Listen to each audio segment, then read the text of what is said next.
The Iron Game Chalk Talk podcast is brought to you by the following sponsors: EliteForm.com, IgnitionAPG.com, PlayUSA at PLAEUSA.com, and Sorinex Exercise Equipment at Sorinex.com. And now, the Iron Game Chalk Talk podcast. Welcome to Iron Game Chalk Talk with your host, Ron McKeefery. Every time our athletes walk into this weight room, they're going to be pushed to the max. Let's go! Everything you got! On this podcast, hear Coach McKeefery straight talk about training, featuring the top strength and conditioning professionals from around the world. And now, here's your host, Ron McKeefery. Talk. I'm your host, Ron McKeefery, and this is episode number 112. Iron Game Chalk Talk is a weekly podcast where I bring you experts in the field of talk shop. If you haven't already done so, please subscribe to us on iTunes or YouTube or join the mailing list at ronmckeefery.com to stay up to date with the latest guests and anything else that I have going on. This week, excited to have Anthony Glass. Anthony's the Director of Strength and Conditioning for the Olympic sports at Ohio State. He's been a friend for a long time and a fantastic person. We talk a lot about just kind of how he manages one of the largest athletic departments in the country, if not the largest. How he does that both from a sport administration standpoint, but then also how he manages the staff that goes along with it and how they communicate and be on the same page and things along those lines. And just a ton of great takeaways from this episode. So I know you're going to enjoy it. Before we get going, though, I want to make sure we recognize all of our sponsors. We have PlayUSA.com, IgnitionAPG.com, Sorinex.com, and, of course, EliteForm. And you guys have all heard me talk and sing EliteForm's praises. This week, I just simply want you to reach out. Make sure if you're on Twitter, just do me a favor, go follow them on Twitter and just leave them a message, just telling them how much you appreciate them being a part of the show and helping to bring this to you for free. But if you are in the market, for a technology piece and being able to measure velocity and force production and things along those lines, EliteForm, just reach out to Skip Cronin or Avery or any of the members of EliteForm, and you've all seen them at the clinics. These guys are fantastic people that just continually give back to our profession and are setting new trends and industry standards, and I just can't say enough about their character. So do me a favor, go on Twitter, follow them at elite_form, and let them know how much you appreciate them. I want to get to this episode. I know you're going to get a ton out of it. Sit back, take lots of notes, and I'll see you on the other side. All right, guys, welcome back to Iron Game Chalk Talk. Excited to have a friend of mine on the show. Anthony Glass is the head strength coach for the Olympic sports at The Ohio State University. Go way back with him and just been a friend, a guy that I've looked up to in the profession for a long time. And so, brother, I appreciate you coming on the show, man. No problem, man. Thanks for having me on. Looking forward to this.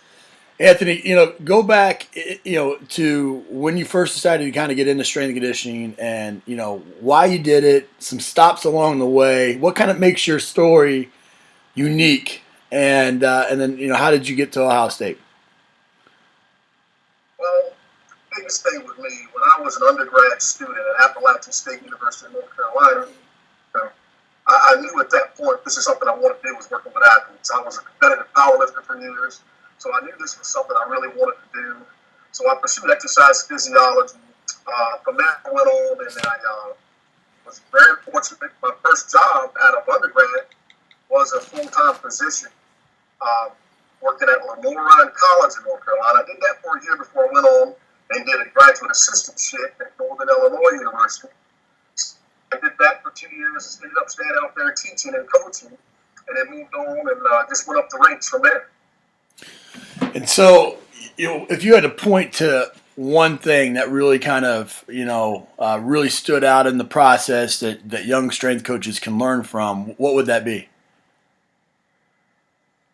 Well, the biggest thing is, number one, you got to be patient because it'll come, but it takes time. And it takes years of experience. I mean, plain and simple, don't think this will happen overnight. Some people they've been fortunate to be able to jump right into it, you get attached to the right coach, and it happens overnight. But for me, I was fortunate at great. I really did. But again, I had to work my way through the ranks. It just doesn't happen overnight. So just be patient is the biggest thing.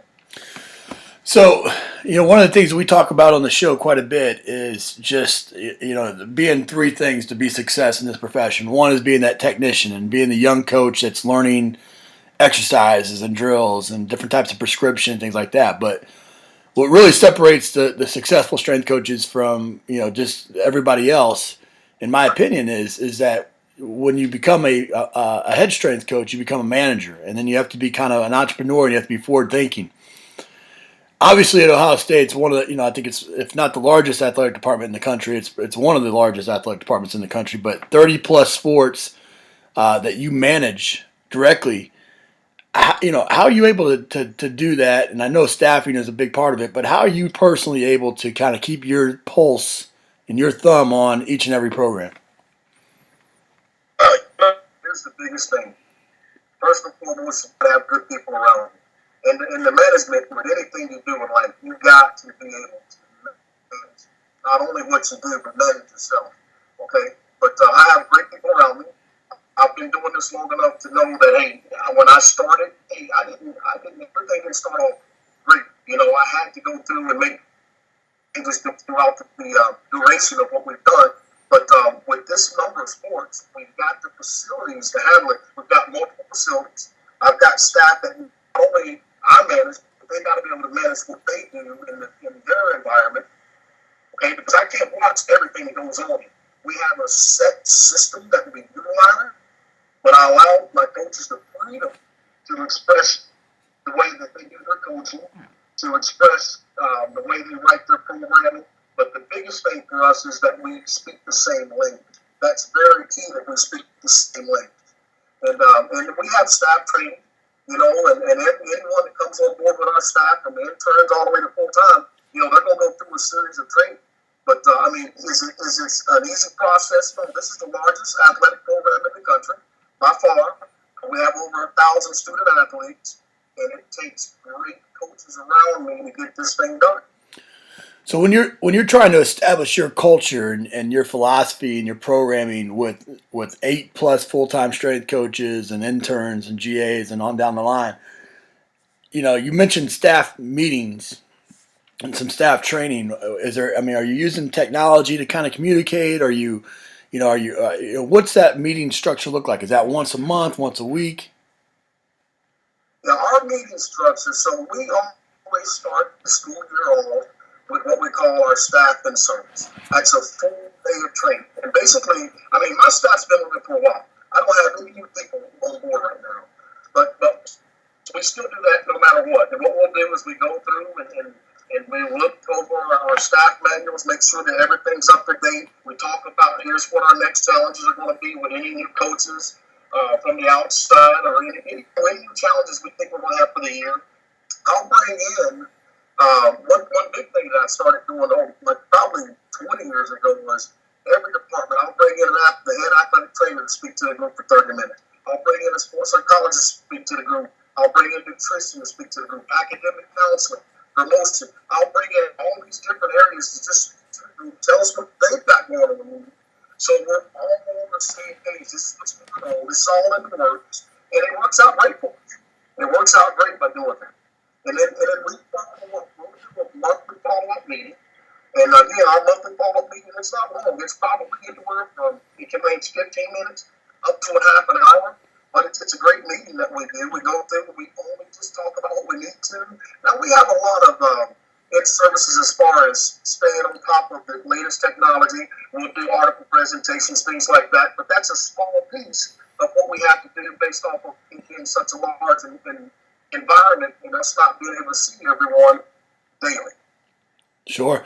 So with multiple facilities, and I experienced this in Tennessee. We had, I think, 6 weight rooms total on campus, and a large staff like that as well. Sometimes it's hard to kind of keep track and get around each one of those areas and to know the calendar and things like that. Are you using any kind of master calendar with your staff, or how are you staying up to date with what's going on in each of those rooms and keeping it the biggest issues I had were security of the room. You're making sure that it's being managed the way that I wanted it to, and then just the connection with the coach and the coaches in that facility, just interacting with them on a daily basis. How are you able to accomplish those things? And that's a tough. I think we all share the same challenges when you have multiple rooms. We've got 4 major weight rooms and 6 satellite weight rooms. Now, the 6 satellite weight rooms are only used during in-season. That's like the baseball facilities, swimming, wrestling, golf, tennis, that type of thing. But here's the key with that. So we have a master schedule. No one is able to schedule a team unless they first bring it by me, and then I approve that schedule so it fits in. So that way they're staffed, and I can also staff them with either assistant or either an intern. So that's one of the biggest things, having that master schedule. So we're all on the same page. Okay, then from there, I will meet with staff. If after our regular staff meetings, monthly meetings, somewhere in there during the week, every other week, I'll try to get around and just speak to my staff. Hey, is there any challenges? Anything I need to talk to you about or talk to the coaches about? I like for them to handle their own environment and handle their sport coaches. But if there's a situation that they need me to interact or get involved with, then I tell them, hey, let's meet about it. Keep me in the loop. And then that's another key thing. Your staff has to keep you in the loop on every situation of the program. Anything that happens, any injury or something that happens in the weight room, anything that could go and be escalated to administration, needs to be, the whole group needs to be in contact with on that. And so, as long as I'm interacting with them, we've been good from that standpoint.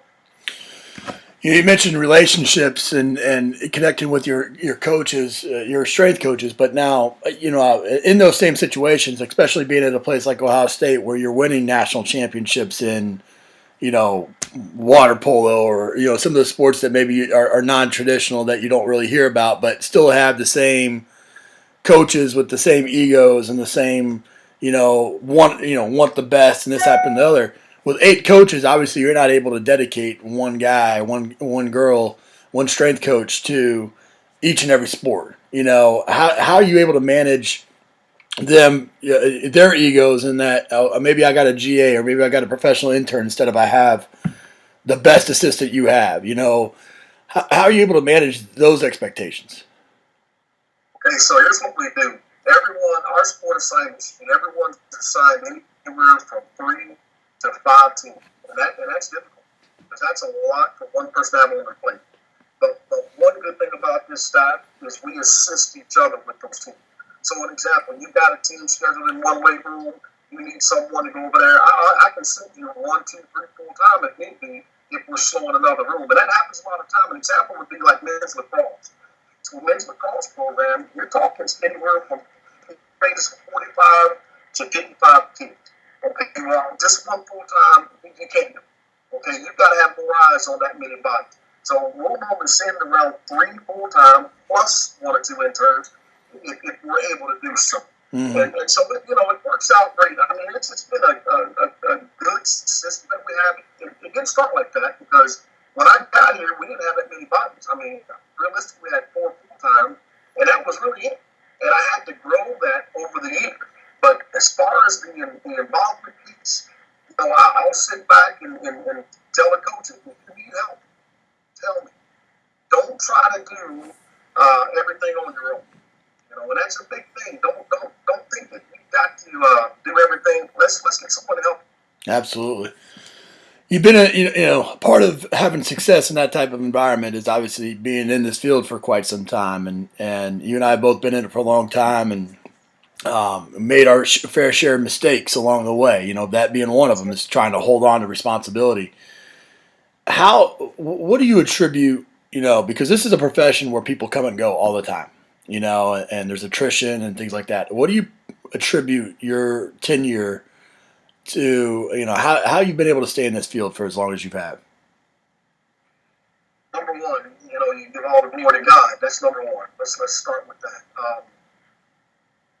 But I'll be honest with you. This market is getting harder and harder every day. And the thing is the competitiveness of it. All right? Everyone wants their own strength coach. That was the football piece, then the basketball, men's basketball, then the women's basketball. And now you've got hockeys and all these other groups that in baseball that want their own guy. Mm-hmm. So you've got to, one thing I did, here's how I set myself up. When I was doing basketball, I made sure I did other sports. That way, if basketball coaches got out of there and I wanted to stay in the area, then I'm like, well, hey, I do 3 other sport teams, not just basketball. If you attach yourself to one team, when that coach goes, you go. That's plain and simple how it is. So I've made sure that I set myself, when I coached, I was director of Georgia, same scenario. You know, when Tubby Smith left, I made sure that it wasn't just me doing men's basketball, women's basketball. I was doing 4, 5 other teams. So I made sure, and I took care of them. You know, you want to make each one of these coaches feel like, hey, you're the only team and the only program that's important at that time. But understand, you got to do that for all your teams and all your athletes.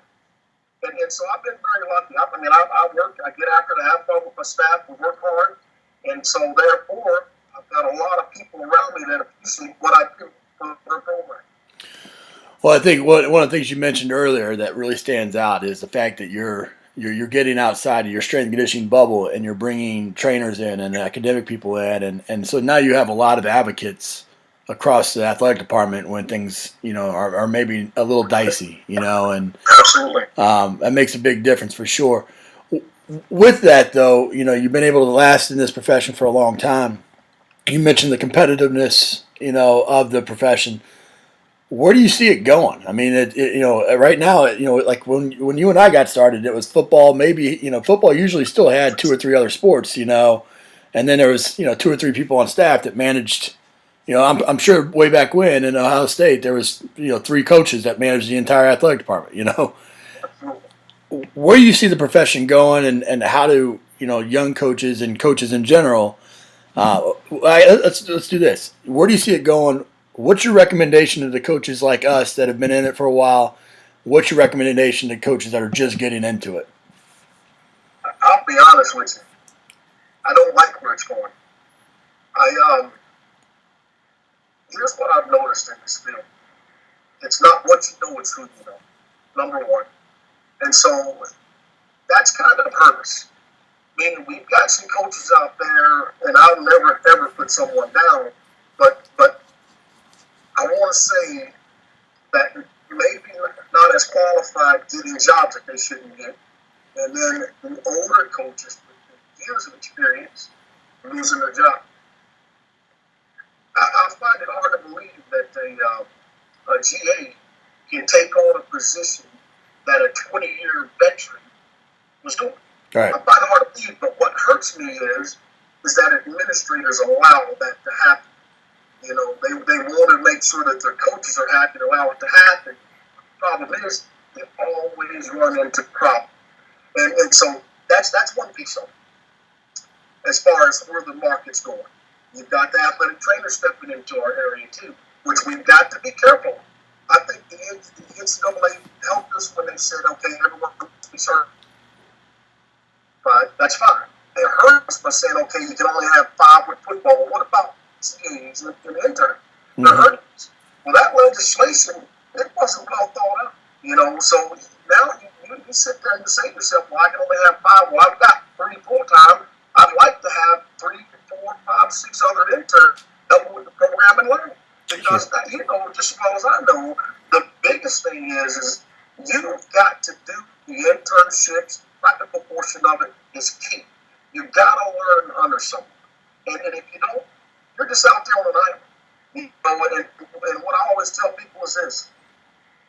It's that if you don't learn under someone, it becomes about just the workout, not about the program. Right. And 2 people are about the workout in the time right now.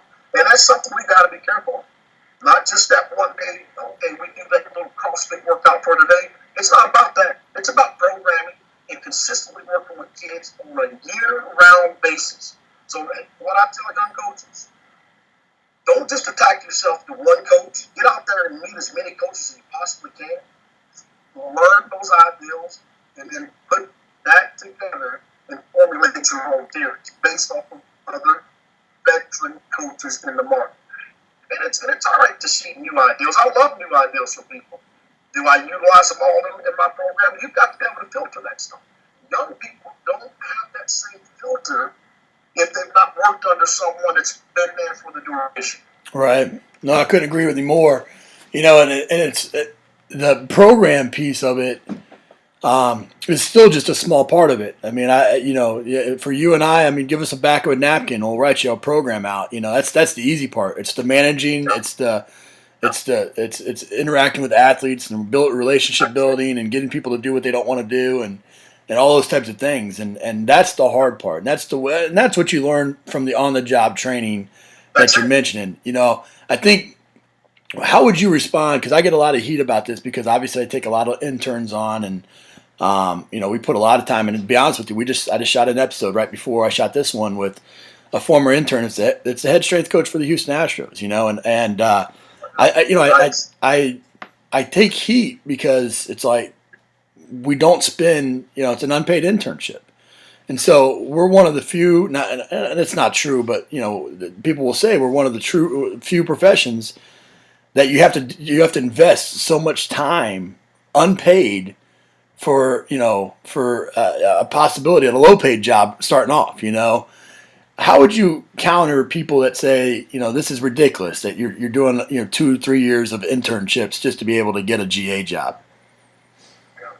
I hear that all the time, and my thing is, so what I would tell that person or anyone is, so my time isn't valuable. Is that what you're trying to tell me? Mm-hmm. Because basically, we could ask them to pay us to do the intern, if you look at it. Right. Okay? You can always go back to that intellectual domain. That's a big practice out there now. The universities are throwing out there. That's why I won't put a book out there until I've left the university because they own those intellectual property. So I think people have to understand that, hey, they gain a lot, okay? And you could realistically have an argument to say that maybe they should pay for it just like it's a regular class. And that solves that problem. Mm-hmm. It really does. Let me finish one thing. One of the things I remember, I had Coach Tom Palumbo reach out to you about the intern program we established. You had one of the strongest intern programs in the country, by far. And we reached out to you, my goodness, man, that's 15 years ago, asking you, how did you do it? How can we establish that same program? And we implemented, you sent us your intern packet. We took your packet, modified it, and that's what we do in this profession. And now we've got a strong program. But I'll tell you, here's the good thing about that. It's just like all your interns getting out there getting these nice jobs, the same thing here. Without that experience, they're not getting this job. Exactly. So you can't do it without it.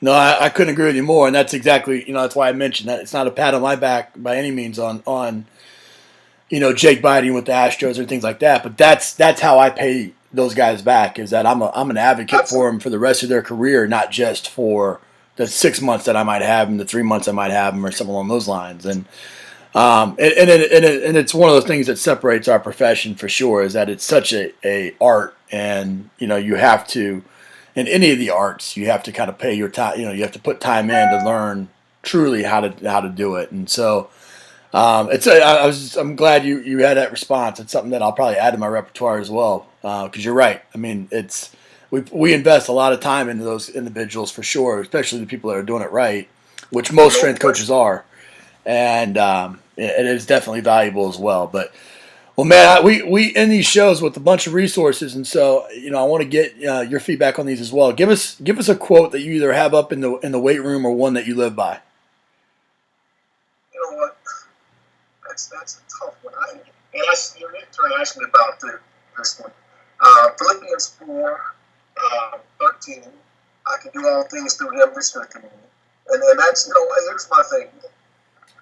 We have athletes in action here on campus. A lot of programs have those Christian athletes on campus. I think those are valuable programs. I don't try to influence the Christian aspect. I am a believer, a strong believer, but I don't try to influence my athletes because, again, I think you can turn some kids off from it. But I always will reflect on it. Hey, if you are a believer and you want to talk, let's talk about it. Right. So I think that's a strong one that I utilize for myself and for my kids and my family. No, it's the one that I gave as well. That was the one I used as well. I couldn't agree more. That and iron sharpens iron. Those are the two that I kind of go to. But what about when you're interviewing these, your assistants or professional interns or people along those lines?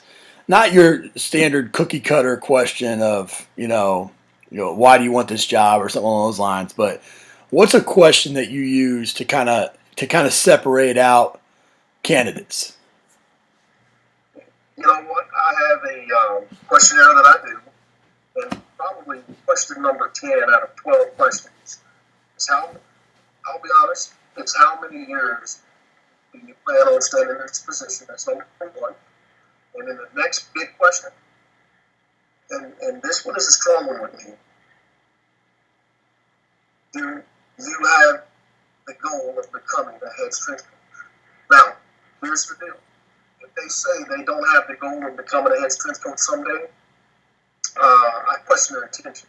I agree. It concerns me that no one has that goal of wanting to run their own program, and it worries me that they're not going to be a coach. So that's a big one for me. No, I couldn't agree with you more, and that's I've never quite understood that. I've never understood that in sport coaches, and I've never understood that in strength coaches. Where, I mean, this is like you done all this stuff leading up to being a head strength coach was just kind of on the job training, in my opinion. I think once you become a head strength coach, that's when the tough part. That's when that manager and that entrepreneur come in. Is that's when the tough part happens, and that's what really separates. That's the job. That's the job. Absolutely. And so I couldn't agree more. What about a book, a website, and an app recommendation that you have? We play around with a lot of things, and we're out there just like everyone trying to really learn the latest things on the market. I'm not going to say any particular book. There's a lot of good books, but again, you got to filter. The technology, the sports science guide is the new thing. Okay, what I will say to young people is it's not only learning your sciences, having knowledge in your nutrition and things like that, whether it be basic or what. The market's changing enough from a technological standpoint to where you've got to have a piece and some type of understanding of the technology that's coming out. Okay, we do the heart rate and everything else that everyone else is doing. We're playing around with GPS and everything else. At least have an understanding that that's where this is going, and to be prepared for it by at least educating yourself on it. Absolutely. I couldn't agree more. Well, last question, and this is probably my favorite one each episode is, what's the best piece of coaching advice you've ever received? Man, that is very, very hard question. I've worked with some phenomenal strength coaches, Jeff Madden, Eric Beard. Oh my goodness, I can just sit there and name several coaches. And the biggest thing, I'll be honest with you, was Greg Finnegan. When I coached at Boston College, one of the things he was like, Coach, you know what, man? He was a family guy. But the family guy didn't have good work-life balance, okay? And he said, if anything that you don't want to say at the end of the day is, I wish I could have spent more time with your family, still find time for yourself and your family, no matter what. Now, hey, we're going to do 10, 12-hour days, but you still got to have the energy to go home and do the right thing. Absolutely. So for any young coach out there, any veteran coach out there, man, you only have one day. That's it, one day at a time, and make the best of it.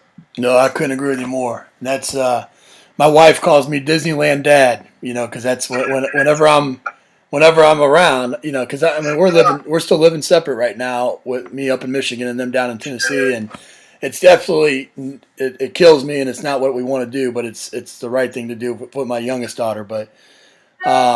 But whenever I'm with my kids, I'm Disneyland Dad, and I'm making memories, and I'm trying to spend as much time as I can with them, and I couldn't agree with you more as far as maintaining that balance for sure.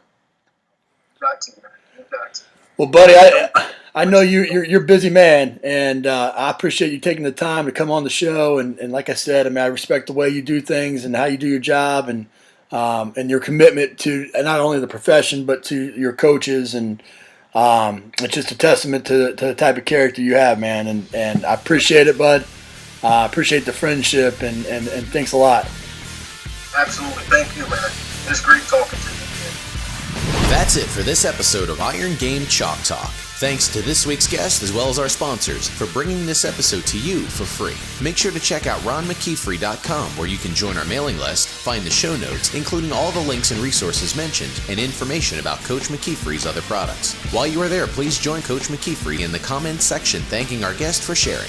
If you haven't subscribed to Iron Game Chalk Talk on YouTube or iTunes yet, make sure to do so. Comments, ratings, and reviews are always welcome. Coach McKeefery can be found on Twitter at @RMcKeefery, on Facebook and YouTube at /Ron.McKeefery. That's it for this week. Be sure to check back next week for another great episode of Iron Game Chalk Talk.